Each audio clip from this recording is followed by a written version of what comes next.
Okay, let's say that you're going on a 3-day Camino de Chimayó with Creatio. Let's just say you're leaving tomorrow and you're like, what the heck am I supposed to bring? So glad you asked that question, because we're gonna break it down. Let's pack for a 3-day Chimayó right now. To begin with is your pack. This is part of what makes you a pilgrim, is you're carrying your house pretty much on your back. I am using the Osprey Kite. It's a 38-liter pack. At Creatio, we'd recommend a 30 to 40-liter pack for this pilgrimage. Most important thing though is the belt. Because when you're walking and this is full of everything that you're going to be needing for the next 3 days, you don't want that weight on your shoulders, because your back will let you know immediately if it's distributed wrong. So when I cinch this here, most of the weight is in my hips, and that will make me much happier when I'm carrying all this weight. So do not underestimate the importance of a pack, especially one that has a hip belt. Don't forget. Okay, in terms of things that we're going to put in the pack, let's start small.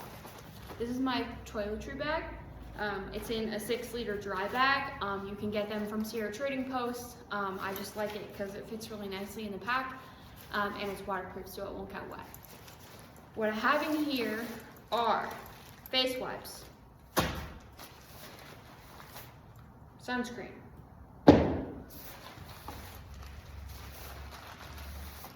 Kleenex, face wash. Oh good, it was leaking over everything in there. That sucks. Anyways, lotion, little baby deodorant, little tiny toothbrush, toothpaste,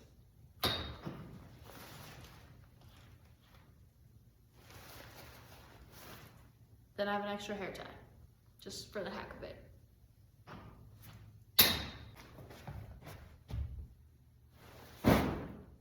Okay, now let's get into clothes.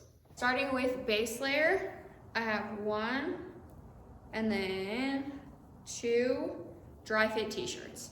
The most important thing about these is that they are not cotton, because cotton takes a really long time to dry, and the thing that normally makes you the most cold is urine sweat.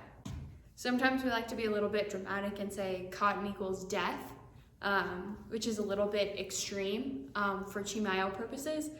But yes, anything to impress upon you. Second, for base layer, I have my hiking pants.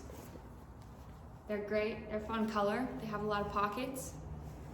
It's really the only things that are required for hiking pants is that they're comfortable and they're kind of fun. And then I also have this pair of shorts. Depending on the weather, normally I'll look at the forecast of Taos, Truchas, Trampas, and Chimayó, and just kind of get a sense of the weather and see if I'll need shorts. But it's always nice to have a pair, even for pajamas. So next, we have pajamas. Pajamas are the most exciting thing, especially for Chimayó pilgrim, because once you're done with your miles and you have a amazing meal in your tummy, the only thing you want to do is go to bed. So for this reason, you gotta have jammies. My t-shirt has Fulton Sheen on it. That really excites me. So those are my sleeping clothes. To finish up what I'm bringing in terms of base layers, also depending on the weather, I'll bring a moisture wicking, so merino wool or dry fit long sleeve shirt. If we're going in the spring, the early spring, sometimes I'll bring 2 of these and only 1 t-shirt. Again, just depending on weather. But as long as you have 1 long sleeve and 1 short sleeve and neither are cotton, you'll be good to go. Lastly, what I'll have are at least 4, I think, pairs of merino wool socks. So these are Darn Tough, these are Smart Wool. These are kind of like the 2 top brands in terms of merino wool socks. If you're not a big hiker or this is your first pilgrimage, you might find our attitude about socks a little bit snotty, but high quality socks are the best way to prevent blisters and to keep your feet in good condition while you are hiking. So now we've reviewed inner layers. Now let's look at outer layers, jackets, etc. Layering is another super important thing. To start off, I have my fleece. It's very light, so it's not bulky in the pack if I take it off. Also, it's cold in the morning. It's nice to have something cozy at night or in the car. This is, yeah, just kind of standard. You never want to be without it. Second layer is something like this, so an outer jacket that's not super heavy. You'll find that you'll probably perfect your layering system better and better every day. So it's always good to have at least 3 to 4 layers. Our rule when we hike, especially in the morning, is, you'll hear this a lot, be bold, start cold. So when we put our packs on and we're doing our hour of silence in the morning, something to remember is you will probably warm up really quick. It's really cold when we start generally, but as your body gets moving, guaranteed we will have to stop at some point so everybody can shed those layers. That being said, still super important to have. Last, what I have is my rain jacket. You really can't be too careful as a pilgrim. You are at the mercy of the weather. So if it rains, and you just have to kind of embrace it. So being prepared, super important. I have a rain jacket, and I also have a pack cover that I will show you.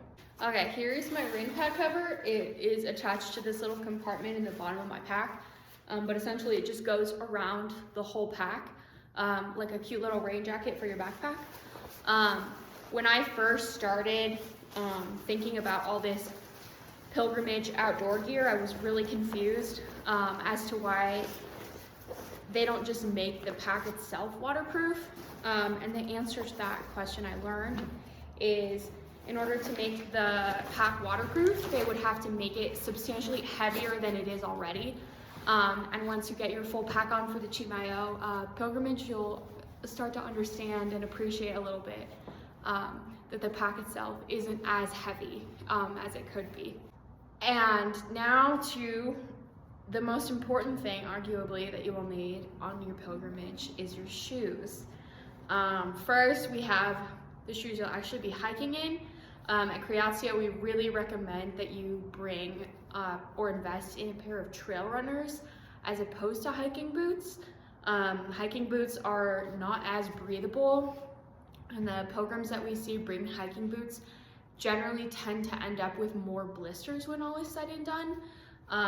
So what differentiates trail runners from a regular tennis shoe is that these guys have grippies at the bottom, so they have similar traction to a hiking boot. Some brands we really like for that are Solomon and Ultra. These are Ultras right here. Again, REI, Sierra Trading Post, Facebook Marketplace.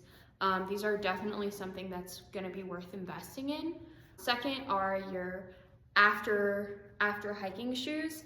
As soon as you get to our destination for the day, you are gonna wanna take these off. They will probably be wet, muddy, and smelly. And that is why we bring our off-trail shoes. These are relatively light, they fit in my pack.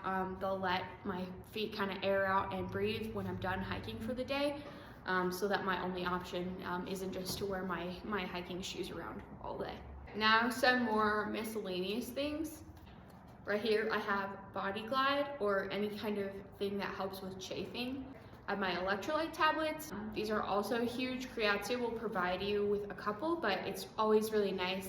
Everybody has different preferences as to what they like and don't like, and it's really crucial that you are drinking water. So your preferred electrolyte tablet, always something good to bring. Last, I have my headlamp. Good for early mornings, good for late at night. Always just good to have on you. Sun protection is super important because most of the time we're walking in areas that are fully exposed to the sun, and sunburn can be very dangerous, and also it's just no fun. So you're going to want a hat like this. If by chance you forget one, we stop at a couple different gas stations on the drive to Taos, and you can pick one up there. It's not too late if you forget one, definitely have it. A buff or bandana. This one is very nifty and says Creatio, and I'm holding it the wrong way. Sunglasses, another thing that are super important. I keep mine in this little case so they don't get damaged when I put them in my pocket, but definitely are gonna want sunglasses. Now I have my hat and gloves, which I will normally keep in my jacket pocket or the pocket of my hip belt, because again, in the mornings when we hike, it does get chilly. Let's talk about sleep system. In the spirit of pilgrimage, we will be sleeping on the floor for the entirety of our journey. So I have my mattress pad. The biggest thing about this is it's very space efficient and it doesn't weigh a lot. And then my sleeping bag. For Chimayó, we recommend that you bring anything that's rated about 30 to 40 degrees. Another thing I have for my sleep system is my sleeping bag liner. This one is just from Amazon. It's not that fancy, but I have brought it on pretty much every trip I've ever gone on, because if I'm too hot in my sleeping bag, then I use this and sleep kind of outside of my sleeping bag. Or if it's particularly cold, I will get in this and then get in my sleeping bag. So this is another way to help manage your temperature and make sure that you're sleeping as well as you possibly can. Okay, there is 110% a method to this madness. Essentially, when you're packing your pack, the analogy that we really like to use is the idea of bricks and mortar. So you have your bricks, which are your heavier, less movable things, and then you have your mortar, which kind of fills in the gaps. So for example, this and this, I would consider these bricks because once they get in my sleeping bag, they stay in this form. My sleeping bag liner is more of a mortar. It's gonna kind of like fit in all the little gaps between and help it be really tight and compact. So let's start always with the sleeping bag and the sleeping pad in the bottom of your pack, and then push it all the way down. So right now it's right there. And then I'm gonna do the same with my mattress. Little pad, I'm gonna try and make it so that my sleeping pad and my sleeping bag are right next to each other in the bottom of my pack. And now what I'm gonna do is I'm taking this and I'm shoving it down all the way to the bottom in between those nooks and crannies. So now I have one compact layer at the bottom of my pack. So now let's build up. Because I have found that to be more space efficient, it really works a lot better to just take your clothes and make them into more mortar. So just continue to wedge them down in there like this. What I'm gonna do is think about what I'm not going to use until the evening when I can take everything out of my pack. We'll pack and repack your bag quite frequently. So let's say like I'm waking up in Taos, I'm ready for my first day of hiking, I'm repacking my pack. I'm not gonna be needing my pajamas until that night. So I'm gonna shove these as far down as I can. And you will be shocked just how much little space there is, how many different nooks and crannies you can take advantage of. That's like just the perfect size for like a single t-shirt to fill. Let's say I'm hiking in March, I'm getting ready to go. I think I'm gonna put on my long sleeve base layer, so I'm gonna leave that out. My hiking pants, so I'm gonna leave that out. And then I want all my layers to be relatively accessible, just in case. When we stop for lunch, always put a layer on when you stop for lunch, because you're not working as hard, so your body's gonna cool down. So I'm gonna take my fleece, my jacket, my raincoat, and my puffy jacket, and I'm gonna leave those out. So that leaves me with the rest of my clothes, which I'm just going to proceed to shove in here as best I can. So next, I will have my snack bag. It'll be around this size. It'll be a Ziploc bag provided by Creatio, full of granola bars, lunch supplies, snacks, candy, fruit snacks, everything that you'll need for the trail. So it's important to have that as accessible as you can. So you kind of just want to make sure it stays in the center of your pack. Like I'll have it kind of right here. And then you can go in with your mortar. So I have my mortar in here. And make sure that I'm kind of like barricading it. I'm barricading my snack bag on either side to make sure that that weight isn't going to move. Or like move to my left shoulder, move to my right shoulder. I want it to stay pretty compact and even in a straight line. The goal, the way that you can tell if you've packed your pack well, is one of two things. One, if you've done it wrong, it's gonna start to hurt you in places it shouldn't. So like if you get hip pain, that's pretty normal, especially if you haven't been training as well as you should. If you're not used to the pack weight, or you haven't hiked with a heavy pack on in a while, that like achy feeling, that's normal. Anything else though, like pain in the center of your lower back or super intense shoulder pain, that's not normal and that shouldn't be happening. And that's either because you've packed your pack wrong or your pack doesn't fit you. So that's another important thing to consider. Do as much research as you can. If you want to use me as reference, I'm 5'5", and this pack that I have is a small medium. Most of them come with adjustable straps. So before you invest in one, try it on. If you go to REI, they'll let you put like weight in it so you can see how it feels and make sure that it fits you okay.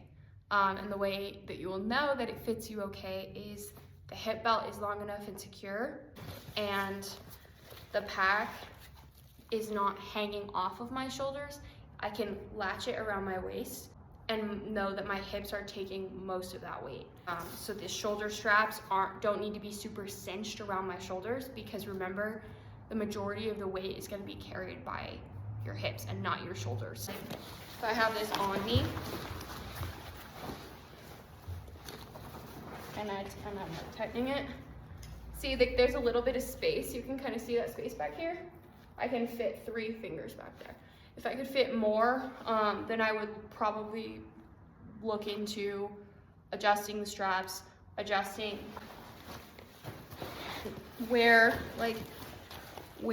these are hitting me. If you have it though set on like the lowest, see these like little bars, if I have this down to here and it's too big or too small, or all the way up here and it's too big or too small, obviously, yeah, that's not what we want. So I've just packed all my clothes, my snack bag, my sleeping bag, and my sleeping pack. Lastly, what I'll put on top are my toiletry bag, just because it's pretty small. So I will go ahead and put that in the very top of my pack, right here. And you can see it's standing straight up. If it were falling over, then I would have done something wrong. In the past, when you're learning to pack a pack, it will fall over, or if you can see it, there's no like large bulges in either side. So like if it was super bulky here, if it was really bulky here, that is also not what you want. You want it straight as possible, and you want it to stand up on its own. Okay, my miscellaneous little items like my headlamp, my body glide, my electrolytes, those are really good hip pocket things. So normally I will put these 2 things in my hip pocket, along with a granola bar or extra snacks. My headlamp normally goes in this is called the brain. It goes in the brain of my pack, and you can see I have some more snacks here too.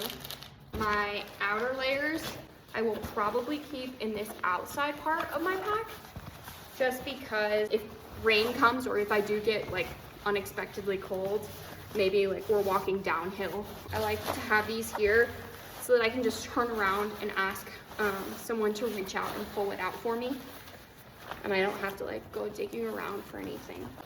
When I'm finished, I'm gonna latch it and then cinch it. On the outside of my pack, I don't want a lot of things dangling around, just because if we are going through mountain pass, if it gets caught on trees, that's not a fun experience. I do want to use this opportunity to talk about water. I will have 4 Nalgene's with me in this pack at all times. I would encourage you very strongly to carry 3 liters with you. So I have 1 right here, 1 right here, and then I can fit 1 more in here, 1 more in here, and then I have a baby Nalgene that I will hook on the front of my pack.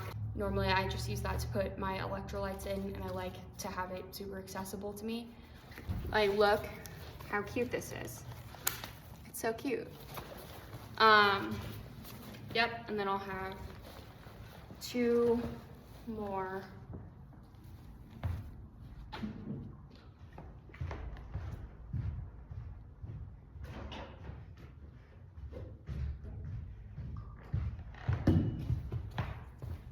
So I have the alternative to this.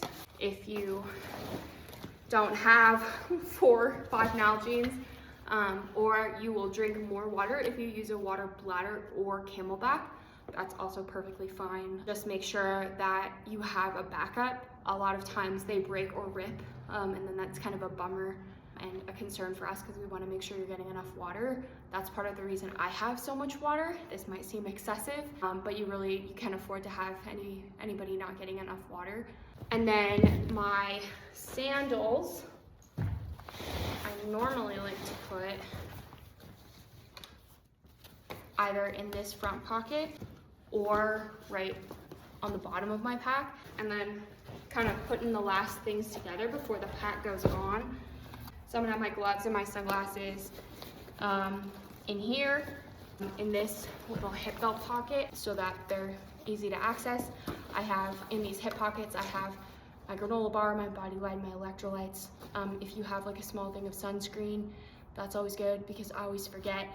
I put it on at the beginning of the day and then I don't put it on for the rest of the day, and then I wonder why I'm super burned. And then my hat and my bandana I'm obviously wearing. So last but not least, let me show you how I put this puppy on. First, I'm gonna loosen all the straps. So the 2 shoulder straps, I'm loosening. And then I'm loosening the hip straps. This is super riveting. I know you're so entertained by this. Okay. What I'm gonna do is, I don't know if you can see me, but okay, here's my hip belt. Basically, I'm gonna I always pretend I'm like a turtle. You hike, and your pack is your shell. You hike this as far up on your hips as you can. Buckle it. For women, I find it's generally right above my belly button. And then I am going to cinch this as tight as I can tolerate. So you don't want to be crushing your abdomen. But also, if it's loose, it's not doing anything for you, and you're just carrying it with your shoulders. Okay, so now see how the pack is pretty securely on my hips. Now I'm gonna take my 2 shoulder straps and I'm gonna cinch them down. They don't have to be super tight, just enough so that you feel secure with it. So right now, all the weight is in my hips. My shoulders don't really feel anything. This shouldn't be super tight. It doesn't have to be super tight. And yeah, you can see my pack. And you know everything that I put in it. All I need are my trekking poles, my sunscreen, my rosary, and I'm ready to hit the trail. I know that sometimes, packing can just be a little nerve-wracking. So reach out to us, communicate to us with what you need. We are so excited. I'm sure that has been communicated to a lot already, but we are really excited to accompany you throughout this pilgrimage. It is an experience really like none other I've ever been a part of, and I'm so excited to journey with you, pilgrimage with you, and to see what the Lord has in store for you on this particular adventure.